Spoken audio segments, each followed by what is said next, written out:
Welcome to the Slop Farm. Enjoy the video. In this video, I will explain how to use a focus keyword in WordPress. A focus keyword is the main topic of your post or page, helping search engines understand your content. It's crucial for improving your search engine rankings and attracting the right audience. We'll start by defining what a focus keyword is and why it's so important for your website's visibility. Then, we'll dive into the practical steps of selecting and implementing your first keyword effectively. Choosing the right focus keyword is paramount for your content success. Begin by brainstorming terms your target audience might use to find your information. Tools like Google Keyword Planner can help you identify keywords with a good balance of search volume and manageable competition.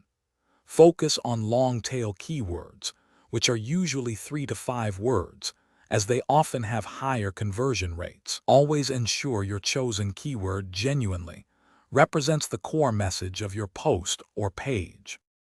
Strategic placement of your focus keyword is vital for SEO. Always include it in your post's title and within the first 100 words of your content. Make sure to use it in at least one subheading, like an H2 or H3, to break up your text. Aim for a natural keyword density of about 1 to 2% throughout your article. Don't forget to also incorporate it into your meta description and the URL slug for maximum impact. To truly optimize your focus keyword usage, remember a few key best practices. First, avoid keyword stuffing. Overusing your keyword can negatively impact your search rankings. Instead, use related keywords and synonyms to create a richer, more comprehensive article. Always prioritize readability and a positive user experience above all else.